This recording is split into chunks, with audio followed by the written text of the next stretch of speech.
Paul Maynard, elected in 2010 as a Conservative MP for Blackpool and Cleveleys.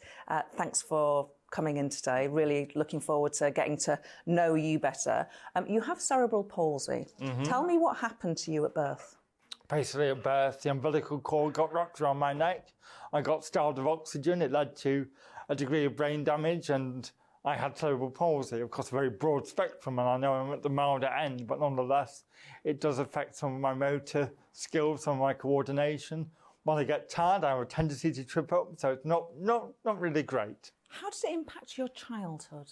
I suppose in the most obvious way, I started out at a nursery unit in a special school, which I don't think any other MP has done, certainly, but I was able to transfer to mainstream fairly early on. So I was fortunate at school. There was no real bullying at all, and maybe the odd name or two, but everyone was actually very supportive of me.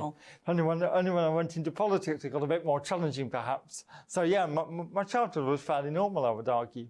Only when you got into politics that it became more challenging? Yes. In terms of prejudice? I think that's when people started to notice the difference, when expectations were either lower or higher, or people started to judge you on having a disability. They began to put a label around your neck, and that, I think, meant some of the challenges came to the fore then. You were judged much more on having a disability, I felt. Who by? Oh, participants, you know, party members, opposition members, you name it. You were seen through that lens a bit more. So I knew I then had to be better than the best. I had to up my game. I had to, you know, I couldn't afford to speak from notes. I had to do I made sure I did my maiden speech, for example, without notes, because I knew that I had to prove myself. And maybe that's what motivates me even now, after 13 years in this place. I still feel I'm having to prove myself and the reason I'm there, and that I can be a good quality MP and works hard on behalf of my constituents. And just going to your maiden speech, actually, before I do this, knowing you in Parliament, I must say, actually, that you always exuded total confidence and strength. But you can't show weakness. And you never showed weakness. I remember exchanges with you, actually. You don't remember them, but I remember a particular exchange where I thought, oh, I better not mess with him. But that's all about not showing weakness and being at your best. Every day, never dropping a ball because you don't think society or the system allows you to. Yeah, or my colleagues. You need that respect in Parliament, and that's why I've got to make sure I always put in that extra effort. If you're going to do it better than the rest. Really impressive. So you said in your maiden speech, which you delivered without notes, that you hope the very fact that you were there, standing on those green benches, representing your constituents, that you would change attitudes.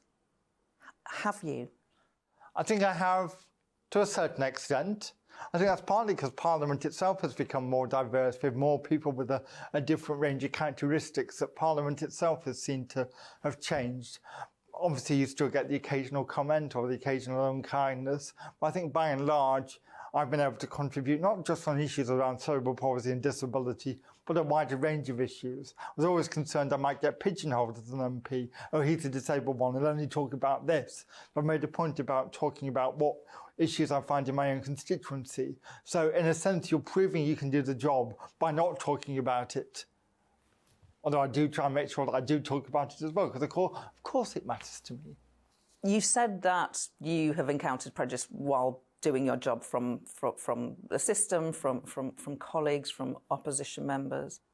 There are some diversity courses which exist, provided by the parliamentary authorities to ensure that unconscious bias or even conscious bias doesn't exist.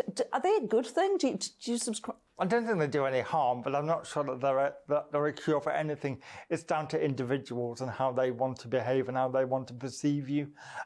You can't reach into someone's brain and flick a switch.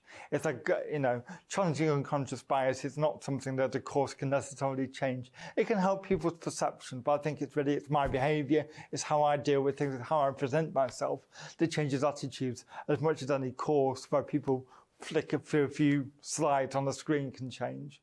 Every time, this is a quote from yourself, every time I stand up in this place, those green benches, I get an email saying, why were you drunk before you appeared in the House of Commons chamber? I think that's a misunderstanding of cerebral palsy because it affected my voice box, particularly strangulating my voice. What I hear inside me sounds perfectly comprehensible. I watch myself on TV, I'm absolutely horrified. So I know I've got to be a little clearer with my diction and how I speak.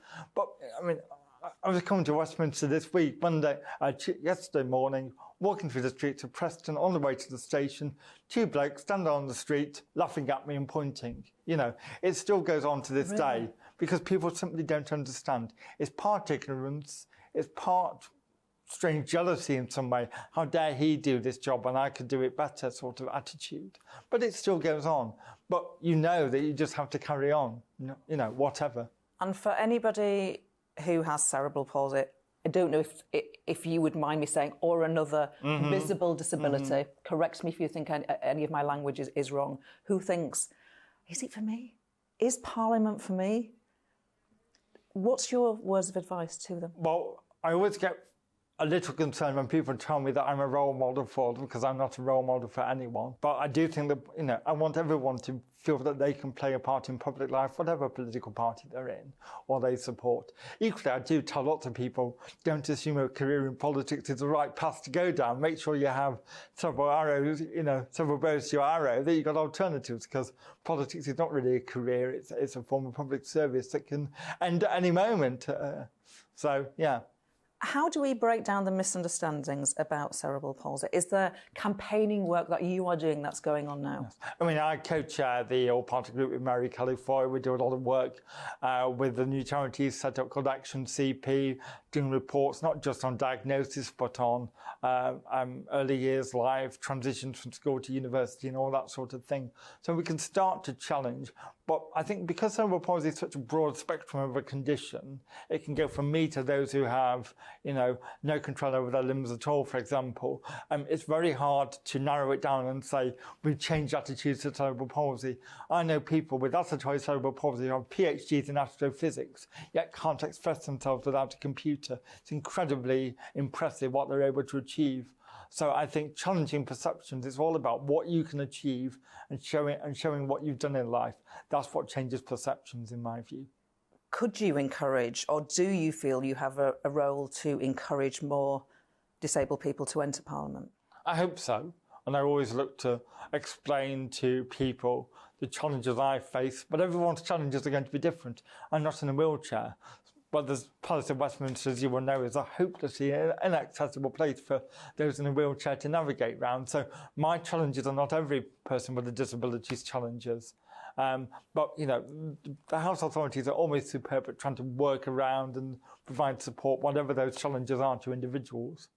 Is there one thing that you say, if only Parliament did this, that would make my life easier? Is there such a thing? As I said, I think it differs to each and every individual, and luckily, I can function, as it were. I can get around. Yeah. I can read. All those sort of things. So I don't have one single obstacle that needs to be overcome. But I recognise many others do, and I know Parliament always tries, and Mr. Speaker always tries to make sure they can participate fully. Let's do a bit of politics. I read a piece where you were described as a Rishi Sunak superfan. Yes. Do you accept the label? Absolutely, and I still am.